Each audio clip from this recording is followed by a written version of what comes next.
Good afternoon and welcome to our fourth and final public outreach event for our Encompass 2045 plan. Today we'll be presenting on the plan and some of the activities that we've gone through so far and ways that you can still participate in the process. We'll get to the presentation shortly, but we should go around the room and introduce ourselves. Eric, if you want to start. Good afternoon, Eric Pollard, Air Quality and Clean Cities Coordinator for ACOG. Good afternoon, I'm Hannah Nolan, I'm a Program Coordinator. Jennifer Sebesta, Transportation Division Manager. Jordan Evans, Associate Planner for Multimodal. Lauren Wood, Associate Planner. All right, please feel free to enter questions into the chat pod. We'll get to them after the presentation, and hopefully we can get to as many as possible in this hour.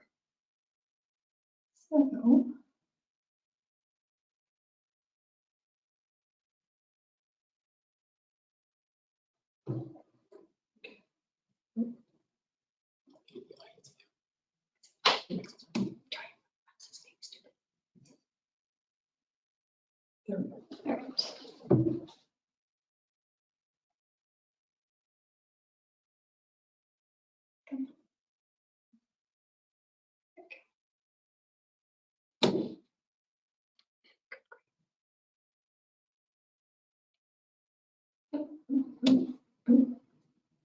Hold on one second. We're having a little bit of technical difficulties because I am not used to dealing with this. All right. There we go. So we'll go through our presentation. As I mentioned, feel free to ask questions along the way. We'll get to those. And we have a number of participants that can answer most of your questions, hopefully.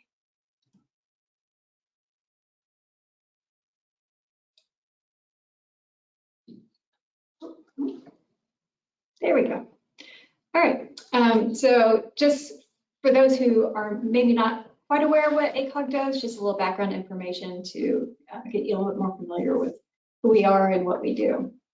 So ACOG is a voluntary association of local governments within Central Oklahoma. We were established in 1966. We advocate for regional cooperation and help address common issues. And we promote efficient government services and strive to improve the quality of life for everyone in the region. ACOG also serves as the Metropolitan Transportation Planning Organization for Central Oklahoma. In this role, we work with local governments, area transit providers, the Department of Transportation, Federal Highway and Federal Transit Administrations, and other stakeholders to develop what is known as a comprehensive, coordinated, and continuous transportation planning process. That's sort of a federal term that we have to use.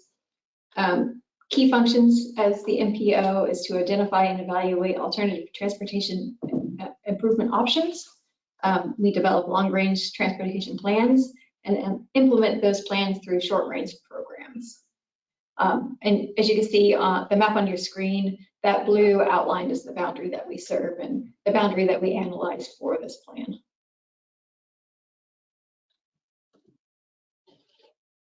So one of the key products as the MPO is our Regional Metropolitan Transportation Plan. This is the region's long-range plan and addresses transportation priorities and funding over a 30-year time frame.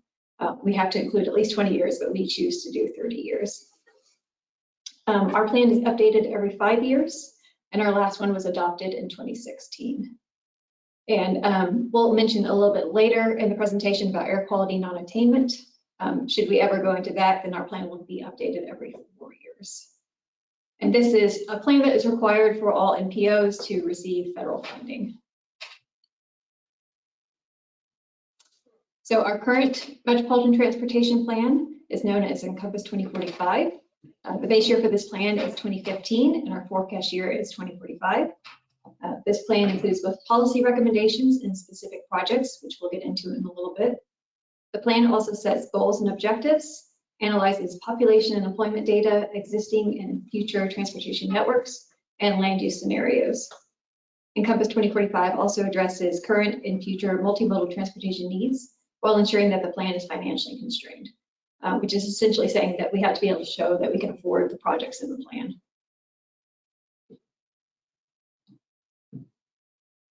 So we kicked off this process through public engagement efforts starting in September of 2020 with a public survey. We received about 500 responses to that survey, and we focused on priorities and goals for the region.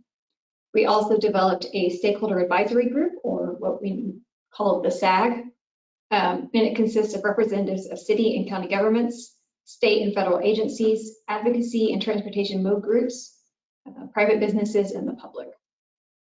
We held 4 SAG meetings from October 2020 to September 21 and covered a variety of plan-related topics. In-meeting activities and post-meeting surveys were also conducted to gain additional feedback from the group, and feedback was gathered from ACOG's various committees as well. So based on feedback from our public survey, our SAG members, and from ACOG's other committees, we use the same set of goals that we had in our 2040 plan. We adjusted a few things here and there, but for the most part, we just kept them the same. These goals also align with ODOT's statewide goals and also the Federal Highway Administration's national planning factors. Next, we developed or updated objectives for each of those goals. And then the goals and objectives will be incorporated into our other short-range implementation programs. So for the region, one of the things we do for the plan is analyze population and employment data. Population is expected to increase by 36% over the course of the plan, and employment by 49%. One way we analyze how this growth will impact the amount and quality of travel in the region is by implementing land use scenarios. So these scenarios outline potential alternative development patterns and allow us to see how development could impact the transportation system. Encompass 2045 utilized 2 land use scenarios. One is the trend, which is sort of what we're doing currently, and another is nodal, where we sort of do some infill development and cluster development a little bit more in areas. So after those scenarios are done, we incorporate those into the regional travel demand model. So we can sort of see the traffic impacts of the development patterns. One question that we've gotten a little bit is how the pandemic will impact travel. Sort of right now, we don't know long-term how that will work, how that will reduce traffic, how that will change how people live and work as far as proximity. One thing we do know is that remote working seems to be increasing. So before we've had about 4% jobs remote, and we increased that over the course of the plan to 15%. And that's a similar ratio that other MPOs are doing currently. So after we created the land use scenarios, the data is fed into a travel demand model where we run an analysis on the existing traffic, so our 2015 base year traffic, and then develop a series of transportation alternatives. And these are essentially just a set of different transportation projects. Alternative 1 consists of existing transportation system plus projects that are committed or projects that currently have a funding source associated with them. Alternative 2 is everything in alternate 1 plus future projects that were submitted during our Encompass 2045 call for projects that occurred earlier this year. Alternative 3, which is another one of our alternates, includes everything from 1 and 2 plus an illustrative projects, mainly transit, which we'll talk about a little bit later in the presentation.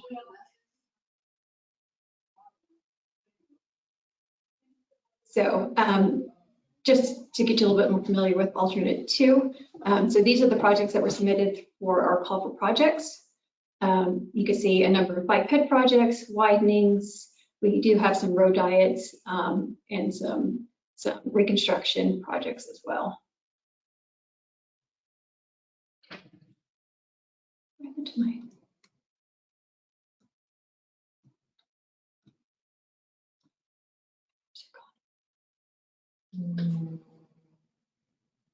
Oh, looks like something got deleted out. So anyways, we'll move on. So we did an analysis. There is a map, an interactive map on our dashboard that you could go to that shows you sort of peak area travel congestion in the region. Right now, we'll just go into the analysis portion of this. So once we run our analysis, we have a number of metrics that we look at in the region. For peak time, this is a whole lot of information to focus on, but I'll just highlight things that most people care about, which is the congested road miles, the daily hours of delay and delay per trip. So for our base year, you see that's 267 miles of congested roadway. During our 45 future year, that congestion goes up to about 537 to 555 for our alternate, which is the one that doesn't include feature projects. Alternate 2, it still increases, but not quite as much. The same for hours of delay, and then delay per trip. The majority of that congestion occurs on interstates and freeways, but you can still see some congestion on arterials and collector streets as well. Which leads us to our recommended plan. So we, for our plan, we are recommending to adopt this 277 projects that were submitted during our call for projects. So that's a little over 100 widenings, 69 bike ped projects, as well as interchange and bridge projects, a few new constructions and road diets. There is also an interactive map of the projects if you would like to go to it and drill down a little bit deeper. For our plan, we also have a number of additional priorities, which we'll get into right now. Yeah, thank you. So part of this plan, and one way that we're making sure the region stays a multimodal area is through planning for active transportation. So one of the major ways we're doing this is through our regional active transportation plan, which was adopted earlier this year. This plan outlines several current and future programs, initiatives, funding sources for active transportation, as well as lists out a number of goals, objectives, and priorities for the region. We also include things like facility and design guidance, and then recommended strategies for our communities to help them along for planning for active transportation. And this is becoming a bigger priority for the region. As you saw on that last slide, we're having a large increase in bike pedestrian projects come to us. So we are excited about that. I'm really looking forward to that. We have a number of other programs towards active transportation that we talk about a little bit in this plan and others. One of those being our Watch for Me bike pedestrian safety campaign, which is out there right now, and we talk about it a little bit in our plan. We can move on to the next one. Another major one is our Complete Streets policy. This was also adopted earlier this year, just a couple months ago. This ensures that projects such as road widenings or reconstruction, new construction, kind of those big major projects that come to ACOG for funding are including some sort of multimodal facility, whether that's a sidewalk, bike lane, shared use path, extended shoulder, something like that. And it's very dependent on the project itself. So we're excited about this and think that this will be a big step to making our region more friendly for bicyclists and pedestrians. Yeah, so another important aspect of regional transportation systems, particularly large metropolitan areas, is public transportation. So we created a regional transit network to include in our plan. This is what we will call illustrative, because while this is what we would like to see for the future, there's not adequate dedicated funding as of now to see it through. So we've included this network in the plan, but not in the recommended portion due to the lack of funding.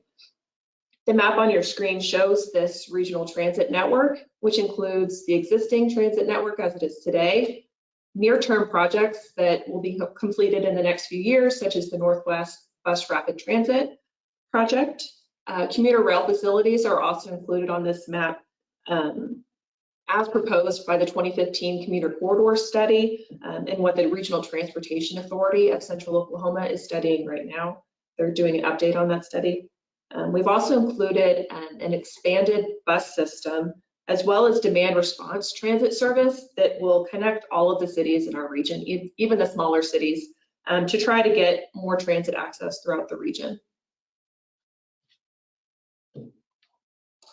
All right, on air quality, it's it's a kind of a good news, bad news discussion. In large part, we've seen reductions in pollution over time, over the decades since ACOG was founded.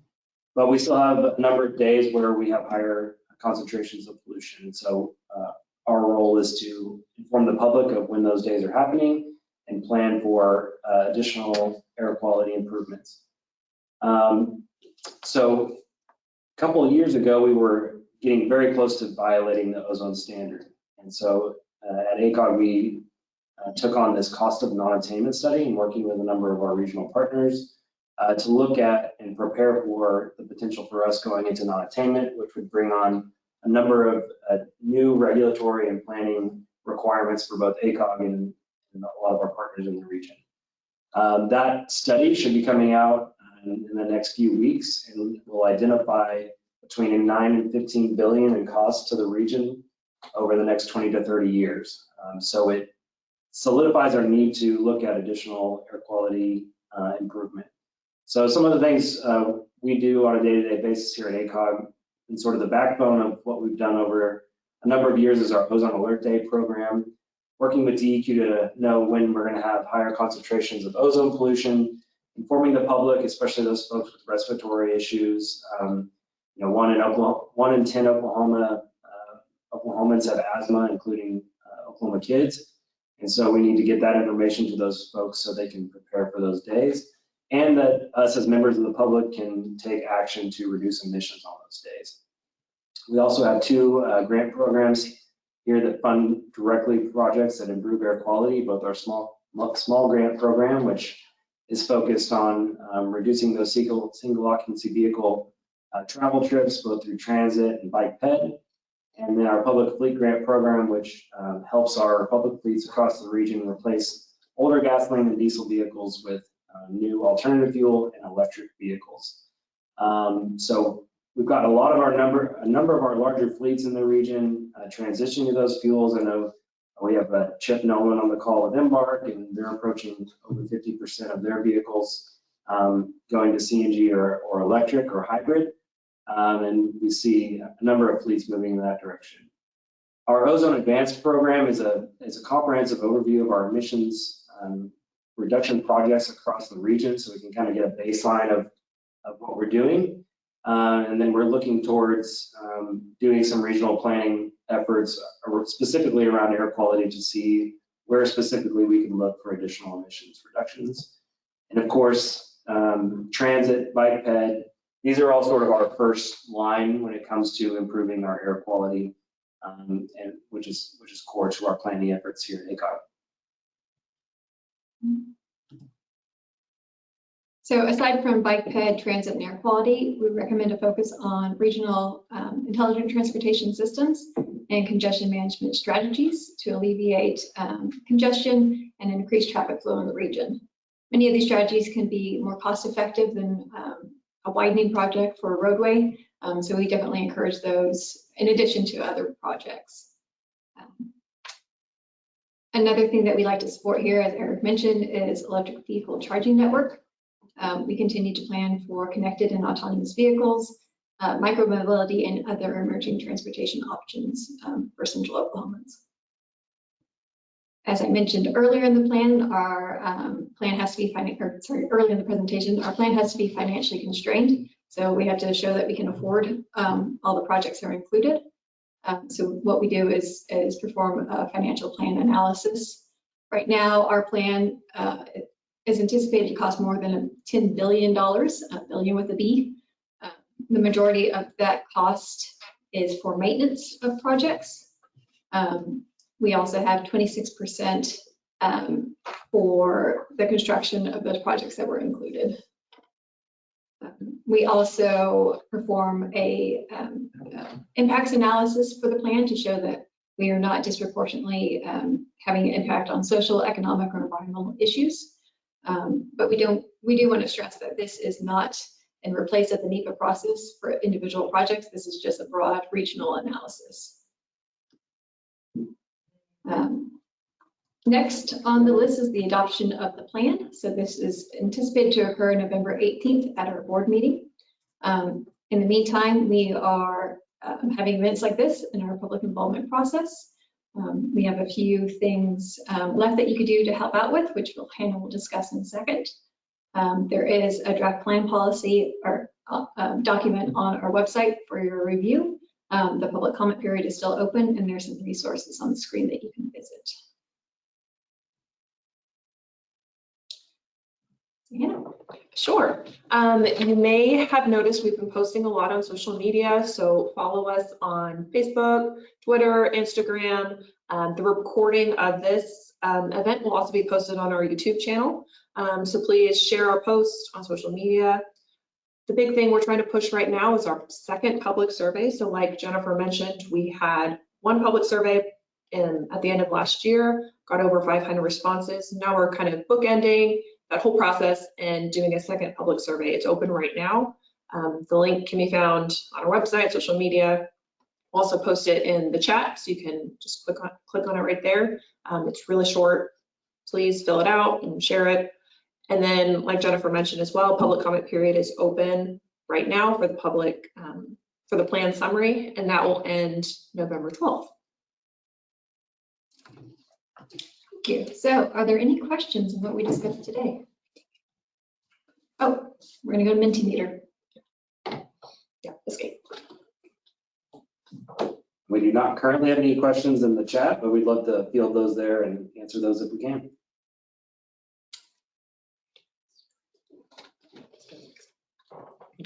Yeah, so we have just a few questions for you. So if you have your phone handy, or if you can open up another browser and then type in menti.com and use this code here. We have just a quick activity to get some of your feedback. Again, that is menti.com, and the code is 20304945. And once you log in, if you can just hit the little heart at the bottom of the screen so we know you're there, we'll move on to the questions.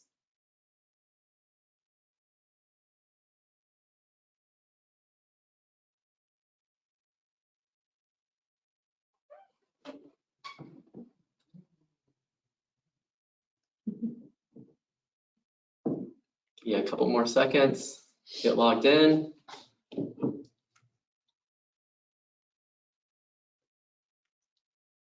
All right, keep logging in if you haven't already. We'll get started on this first question.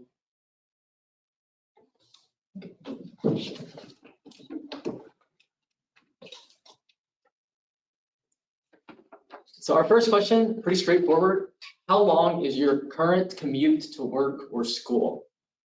These are kind of in intervals of 10 minutes, 1 being 10 minutes or less, 6 being 60 minutes or more.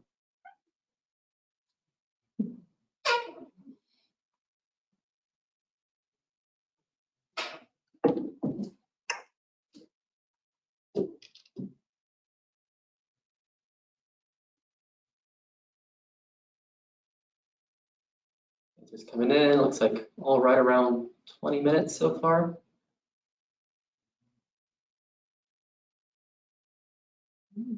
Get another bump, it's like over an hour.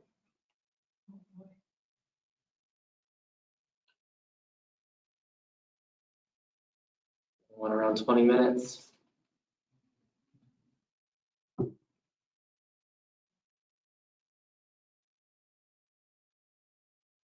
Right, yes, that's pretty close to the regional average, a little bit more, but pretty consistent there. So for our next question, Central Oklahoma's top priority should be making it easier to what? To drive, to bike, to use public transit, or to walk? Where should we be putting our priorities? You only get one vote, too, so you gotta make it count. It's not one of those all of the above situations. Right.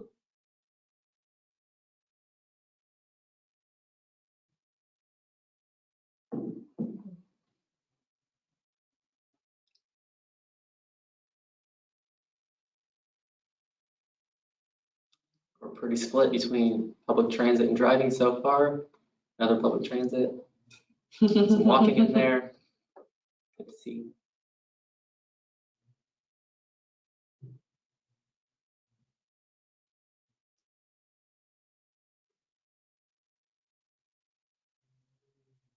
Okay, great.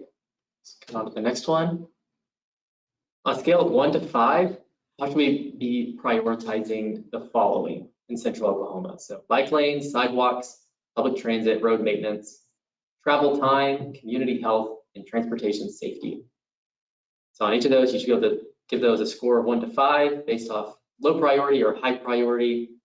How should we be prioritizing these different things?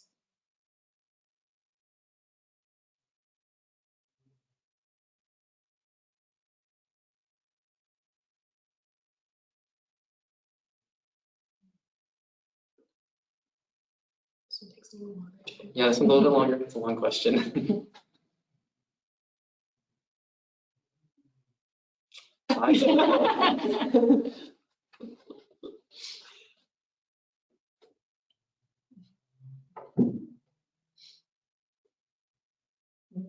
So seeing sidewalks and safety is the top still, road maintenance high up there, community health.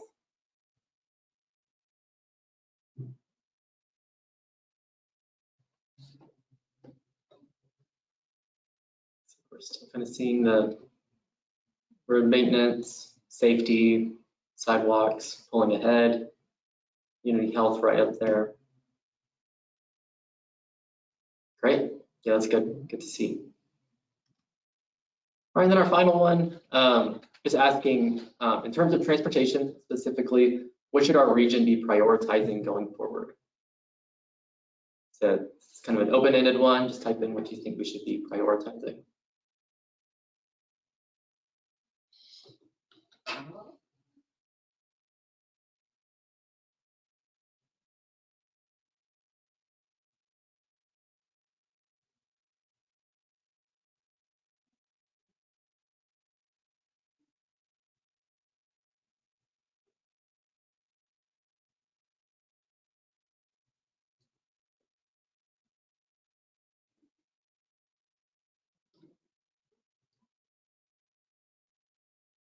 Anything we haven't already talked about, or even anything we have you just particularly care more about? Here we go. Yeah, see some good ones in there. Safety, sidewalks choice, it's a good one. Accessibility, bike awareness, innovation, it's a good one. Yep, seeing safety kind of a little bit bigger there. Sidewalks, free bus routes. Yeah, see more areas doing that.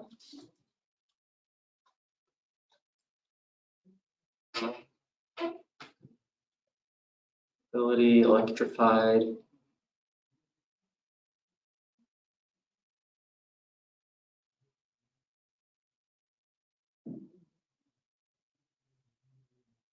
Great, yeah, seeing sidewalks really high up there. Seeing you kind of need to make up for some lost time on that one.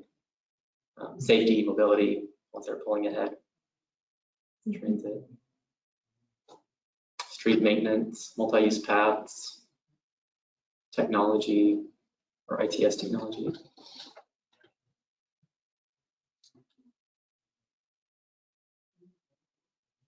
Okay, well, great. Well, that's kind of concludes our interactive portion. But if you keep having questions or ideas, keep sending them in.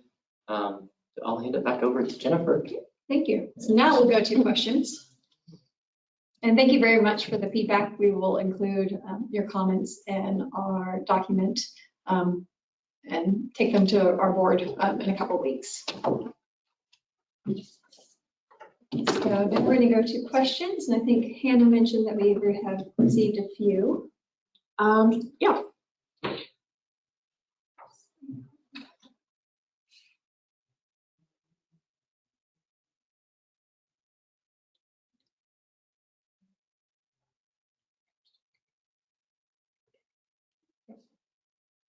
There we go. Okay, so one question that came in is, what is the region doing to plan for autonomous vehicles? I'd like to take that question. Eric, you want to start? Yeah. I'll fill in. Well, I would say that, our primary role as staff is to just monitor where we are on the technology. And a lot of the things we do for planning and for transportation for human drivers has, more and more autonomous functions on vehicles come about, those same improvements that we can make, particularly for safety on our roadways, are going to have, for human drivers, are going to be able to help that technology as it comes along. I think the main thing to think about is, these changes will happen incrementally. We've already got a lot of autonomous functions on vehicles out there, whether it's automatic braking, lane change corrections, those kind of things. So the drivers will need to get familiar with that. And I know a big consideration for us is what those bike ped safety implications are as those technologies come on. So there are a few things that we need to be planning for.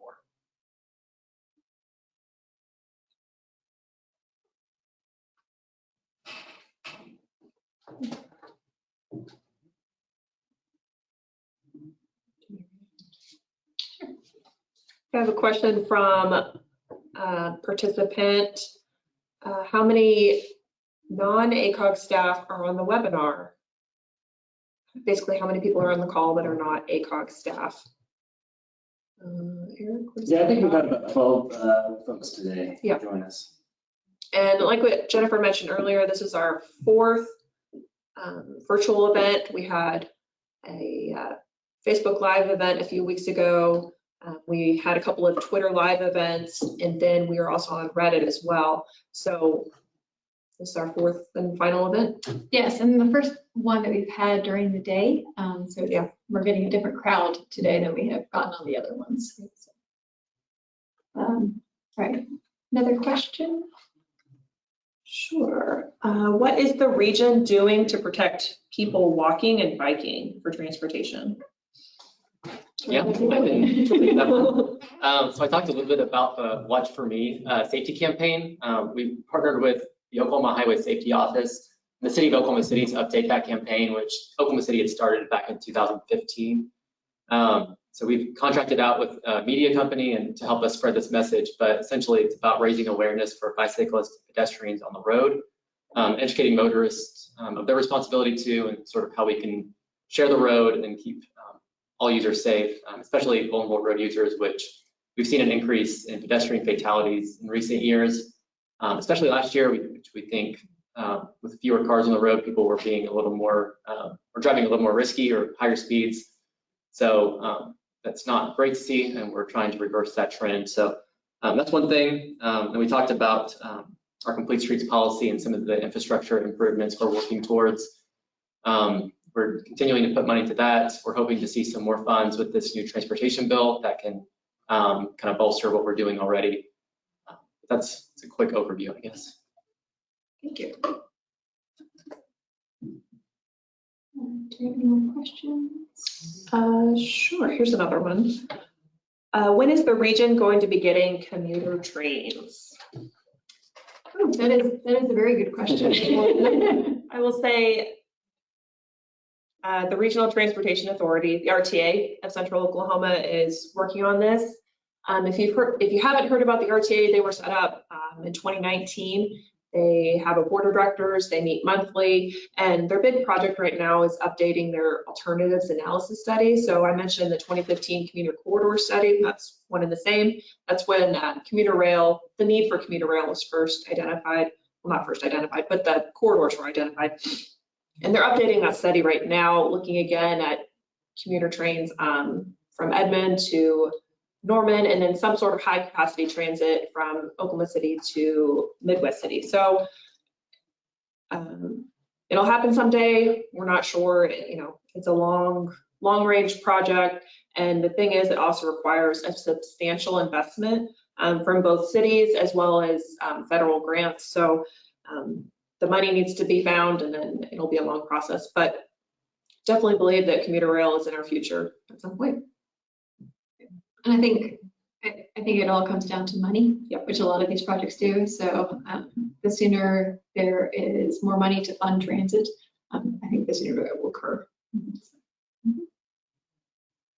All right, any other questions? We appreciate your participation today. Again, please go to our website to view the document and link to our resource hub. Past presentations, maps, documents are all listed on that site. If you have any questions after this presentation that you would like answered, please feel free to send us an email.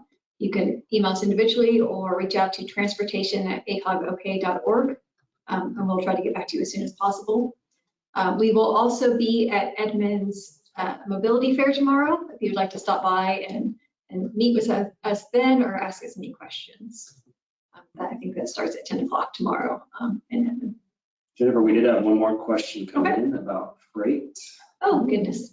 Let's see what it says. Sure.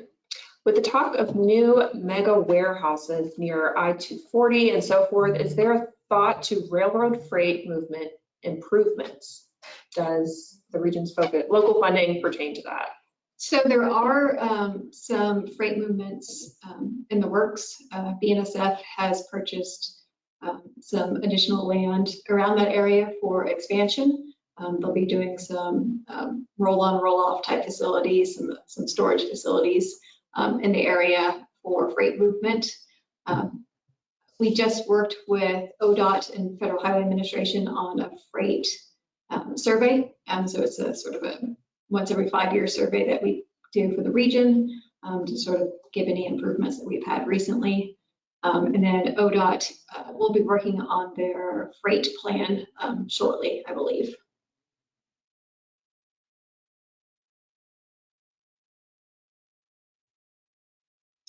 No additional questions. And please feel free to reach out to us later on if you have additional questions. We appreciate everyone's time today. Hopefully you had a chance to eat some lunch. Thank you for joining us.